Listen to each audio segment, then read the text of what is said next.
Imbento Lang. Welcome to Imbento Lang, the show where we delve into the minds of Filipino inventors and innovators who have left an indelible mark on science and technology.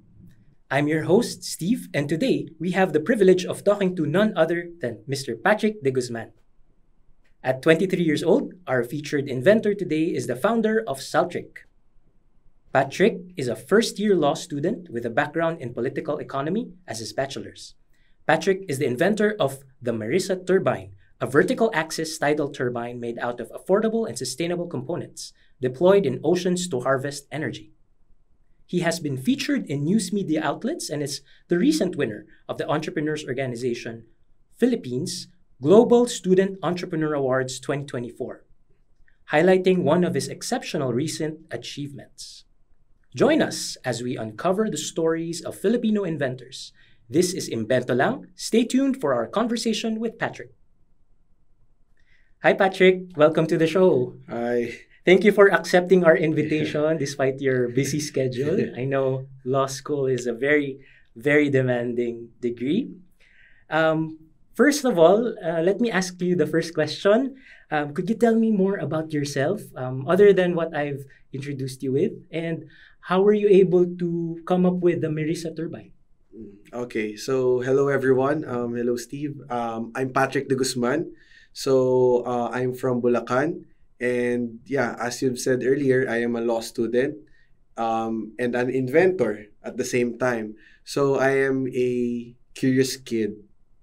Marami akong gustong matutunan, marami akong gustong gawin, marami akong gustong kalikutin. That's why I invented the Marisa turbine. So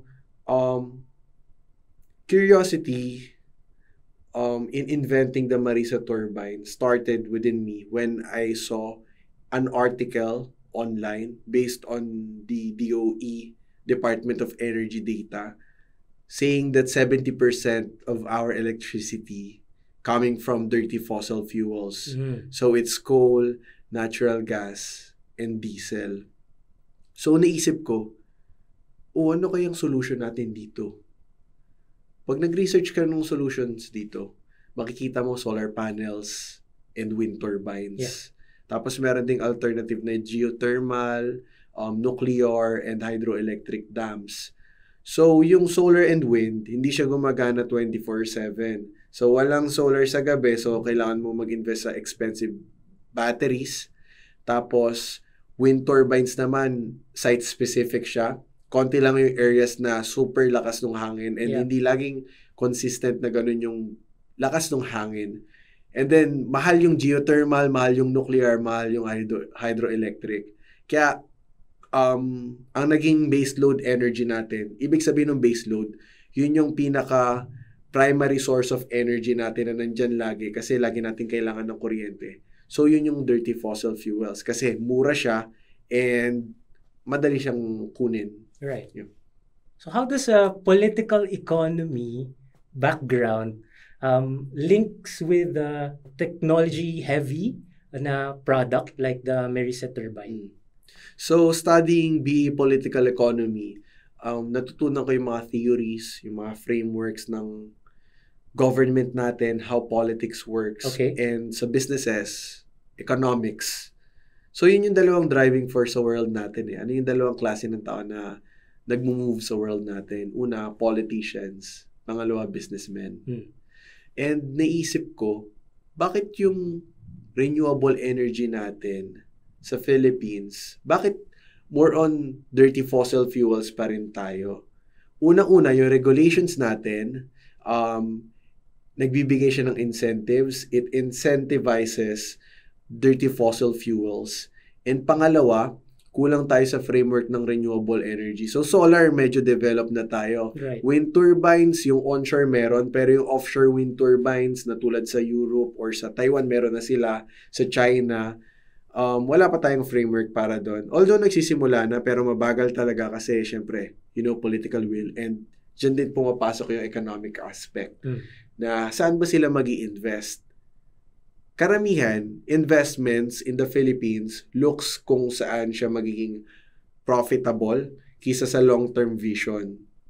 Kasi medyo conservative yung mga investors natin dito. Pero kapag nakakausap ka ng mga Western investors, dun mo maintindihan yung disparity nung thinking nila, nung pagiging innovative nila, and nababalance siya sa pagiging conservative nila with their money. So yung mga natutunan ko sa political economy, nagagamit ko siya sa pag-found ko ng Saltrik, na isang renewable energy company which harnesses the power of the ocean and river streams to generate hydroelectric power. So yung hydroelectric power, kasi Philippines is an archipelago, ang dami nating tubig. We have lots of rivers and lakes and the sea. So I think we could inject political will in it and economic power in it to make it prosperous. Could you describe to me yung steps na you undertook para ma-develop yung first prototype mo? I'm sure maraming different versions kang ginawa to come up with your final prototype. Okay. So I started way back in 2017. Medyo emotional journey talaga. Mahirap. How come? Kasi ikaw lang mag-isa, di naman ako engineering student. Pero curious ako sa mga bagay. So, I research bakit hindi natin ginagamit yung salt water. Kasi doon ako nagsimula Yung una kong invention, it is called the salt panel. So, para siyang solar panel, pero para sa tubig. Yung solar panel, it works na kapag dinapuan siya ng ilaw, na liwanag, when photons comes around a solar panel, it generates electricity. Sa salt panel naman, kapag yung salt water, nag-friction siya dun sa side ni salt panel, it generates electricity. So it's like a solar panel but for the salt water, for the ocean. Then, yung innovation na yun from 2017 to 2020, tinuloy-tuloy ko siya hanggang 2021. Then doon ko na-realize na mahirap pala mag-progress to. And then doon din pumasok yung help sa akin ni Ateneo Intellectual Property Office. So, I got partnered with Ateneo Blue Nest. Kasi bago pa lang si Blue Nest nun gumawa kami ng patent draft ni salt panel. Tapos, doon ko na-realize na mas marami pa palang dapat i-develop dito sa technology na to. And then naisip ko, bakit hindi muna kami mag-pivot into a turbine? Kasi, meron tayong wind turbine. Pero, ba't hindi kaya natin pwedeng i-implement din sa tubig? Diba? Kasi dumadaloy din yung tubig. Through the tides, no? Through the tides. Yeah. Doon ko na-discover na, meron din palang mga ibang gumagawa nito. So, doon na ngayon papasok yung innovation mo. When you got inspired with the works of other inventors and innovators. So, ano bang difference nitong turbine namin? It is a vertical turbine compared dun sa usual na horizontal turbine na parang electric fan. So ito, it generates electricity from movements from forward, backward, up and down of the water. Oh. Hindi katulad ng horizontal na kailangan iharap mo kung saan galing yung water. Yeah, and making it more safer, cheaper, and limitless and trustworthy. So yeah, from the small salt panel, lumipat muna kami sa turbine technology. And kapag nakiipon kami sa technology na to, we go back to the salt panel, our original innovation. So you still want to pursue that idea? Yeah. Oh, interesting. Pero medyo infant pa kasi siya. And etong turbine technology, matagal na siyang dinedevelop for thousands of years. And bakit hindi natin i-innovate ito and apply it into the Philippine area? So as of now, saan na naka-deploy ang mga Mirisa turbines? So as of now, TRL5 pa lang kami. Meaning What does that mean? Technology Readiness Level 5. So ang meaning nun, na test mo na siya sa mga launch sites. Kung saan mo siya intended na i-deploy. So dineploy namin siya sa Bulacan kasi taga Bulacan ako. Dun sa may Kawayan River doon. Alright. Tinest namin siya with the fisher folk and then napalabas na rin siya sa 24 oras during the testing. And then sa testing dun namin na-realize kung ano ba yung mga dapat i-innovate mo.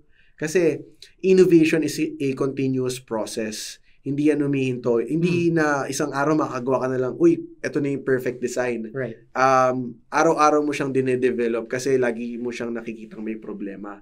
So, yung deployment namin sa Bulacan, which is a harsh environment kasi madumi yung tubig namin dun sa Bulacan, doon namin na-realize na baka mag-corrode to kasi gawa siya sa stainless steel na kahit stainless steel yan, steel pa rin yan. Kahit na nilagyan mo siya ng anti-biofouling, pwedeng may tumubo pa rin dyan. And ang intended users niya is fisher folk muna. And yung mga nakatira near the shore, parang ilaw nila sa gabi, ganon. Okay. Yeah. And then, what were the surprising insights na nadagdag or na-apply mo with coming up with new features or new features of the model? More on the surprising features na nakita ko is hindi siya sa mismong technology but kung paano nakakatulong yung technology dun sa community. Super interested sila kasi syempre parang ngayon lang sila nakakita ng turbine. Uy, wow, nakagawa ka ng electricity sa daloy ng tubig. And kasi sari sila yung solar panel, sobrang common na ng solar panel eh. Kahit sa mga maliliit na calculator, meron na yan eh. Yeah. Pero nakikita rin nila yung potential na halimbawa ordinaryong tao lang sila na fisher folk and yung farmers, nakikita nila na kung paano siya makakatulong sa livelihood nila. Ano yung scale na para makapower itong isang Marisa turbine? Sorry. So, meron kaming Marisa turbine na version 3. It is a 5-foot tall, 1 meter wide turbine. So, yung turbine na yon at a speed of 2 meters per second na water speed, which is common sa mga malalaki nating rivers, nakaka-generate siya ng about 1 kilowatt. So, 1 kilowatt can power 2 Filipino households. Wow. Yeah. And is it affordable for these common Filipino folk? Right now, hindi talaga siya affordable kasi syempre alam natin sa innovation na magastos dyan yung research and development. Right. But kapag na-mass produce natin siya according to the laws of economics, mas mapapamura natin siya kasi mas nagiging efficient na yung production method mo, nababawas mo na yung costing kasi efficient na eh. Wala ka na masyadong natatapon, nasasayang, and nakuha mo na yung perfect na materials for that. So, kung ano yung nangyari sa solar panel noong 2000s, super mahal ng solar panel noong 2000s eh. Abot yata tayo ng 500,000 per watt. Yes. Pero ngayon, ang mura-mura na lang niya, mga below thousands na lang siya per watt.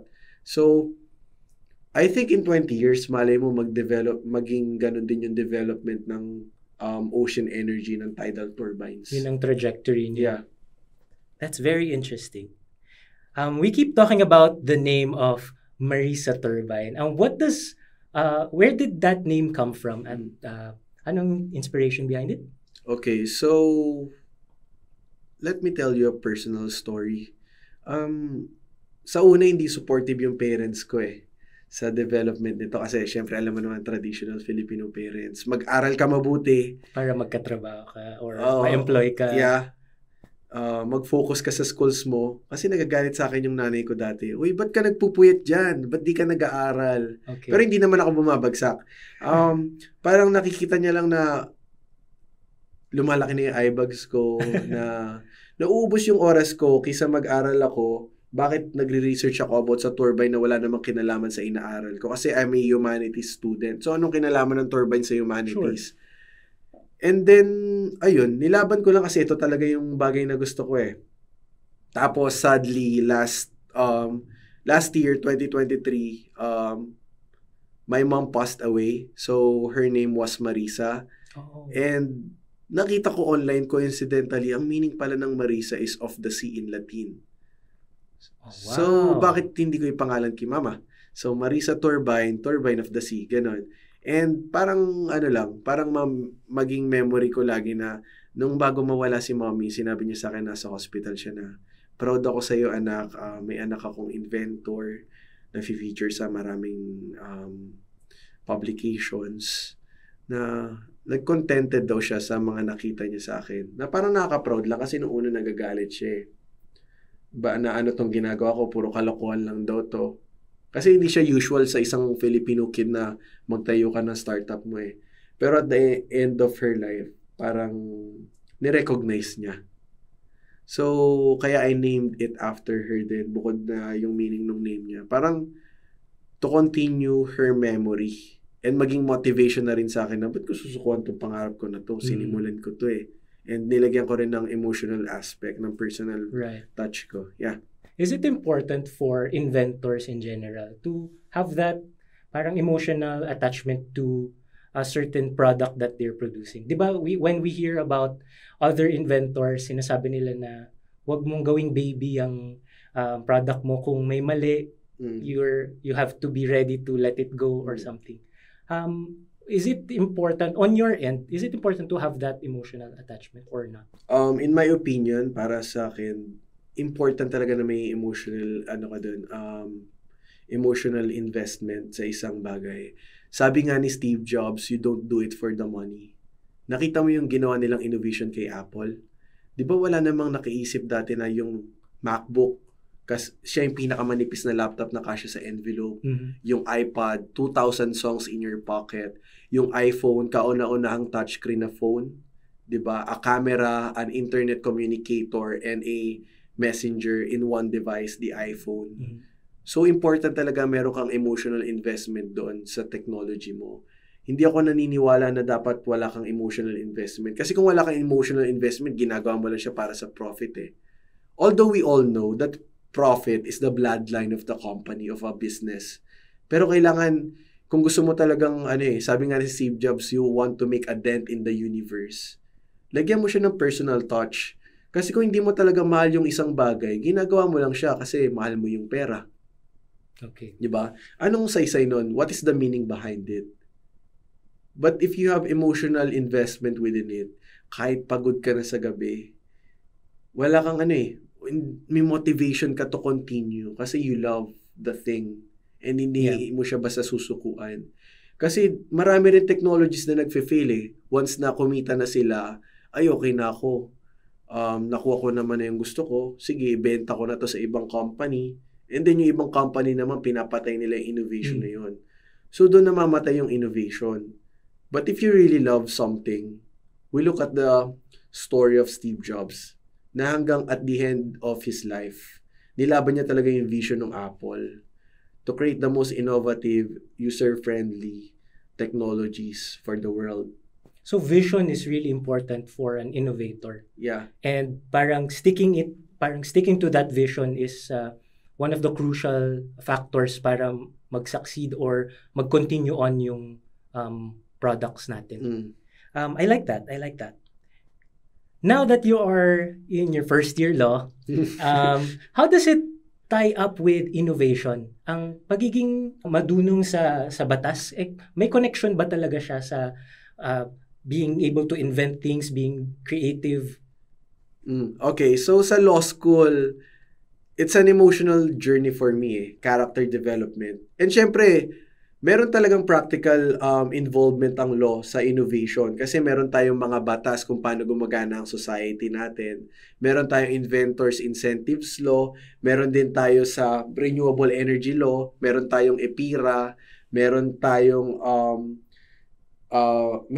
mga laws kung paano mo i-apply yung renewable energy sa mga areas like environmental laws. Right. And yung mga natutunan ko sa sarili ko personally. Kasi for me, being a startup founder, it is an emotional journey and character development. Siyempre sa una, mataas yung may ego mo kasi ikaw yung nangangarap ka eh. Tapos sobrang parang malayo ka sa reality. Okay.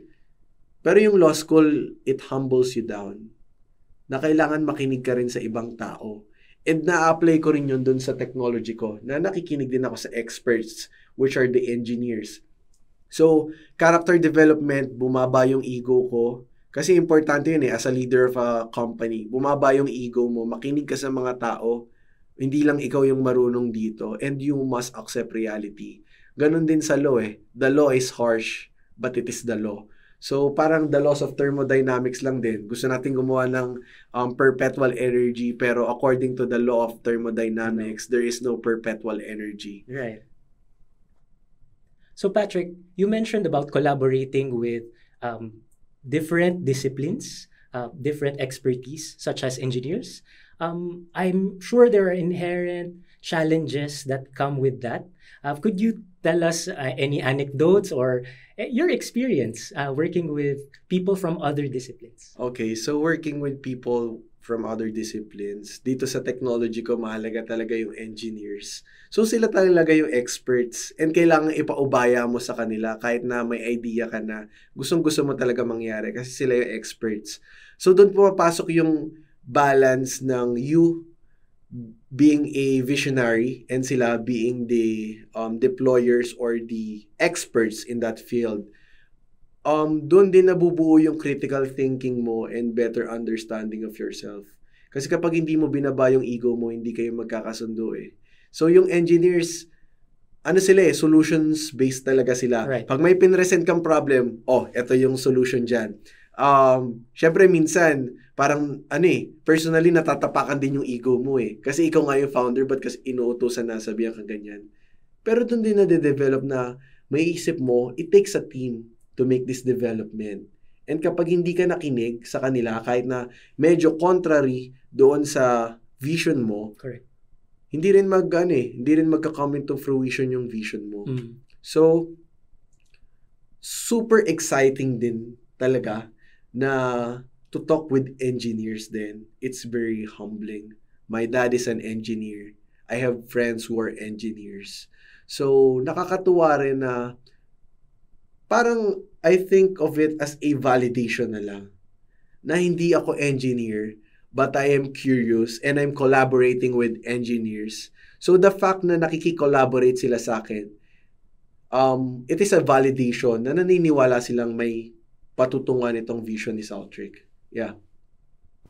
And for those who are nasa brink na sila ng discovery nila, create their own innovative, creative discovery, anong masasabi mo or ma-advise mo sa kanila? First, syempre, you must detail down, you must write down yung discovery mo. Kasi marami tayong idea sa utak natin na nananatili na lang sa utak natin. So, ink is better than think. And then, you share it to people. Yun din yung problema ko nung una eh. Miniisip na ako, kaso natatakot akong sabihin sa iba. Kasi syempre baka manakaw. So doon na pumapasok ngayon yung intellectual property natin. So tulad nga nung vision ni Ateneo, intellectual property, na hindi naman masama i-share yung ideas mo. Kasi doon lumalabas yung innovation. And it is a community na nagde-develop ng technology. And kaya tayo nag-a-apply ng patents, ng trademarks, ng utility model, ng industrial design is para matuto rin yung society dun sa development natin. So kaya natin pinapublicize yung developments natin, yung innovations natin, and the inventions natin para makinabang din yung mundo, hindi lang siya para sa sarili natin. So kaya mo siya i-write down, kaya mo siya ipoprotect din ng intellectual property, hindi dahil gusto mo ng profit, but to share the idea to the world in a legal manner.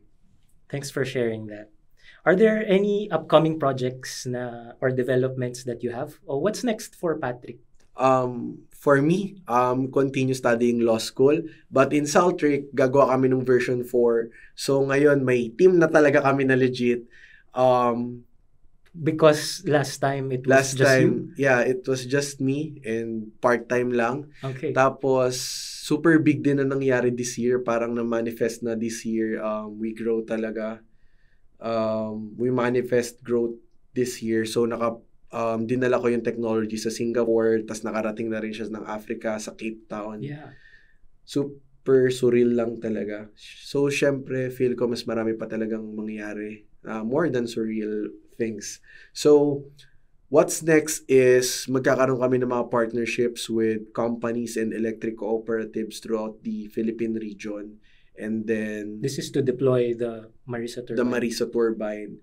And then, more development sa aming IP, sa intellectual property namin, to also share our innovation. So, idea rin yun ni Elon Musk eh.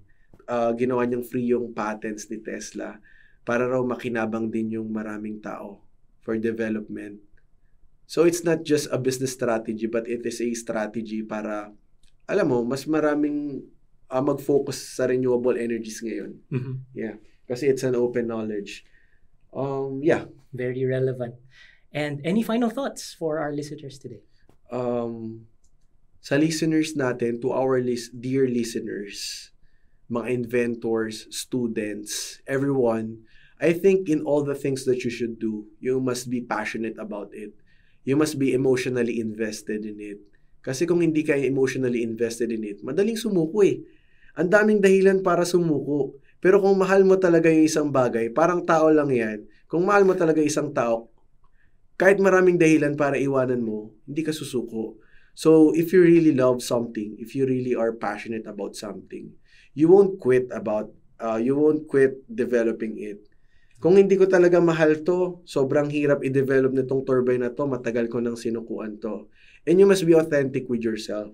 Kasi life is a emotional journey, character development.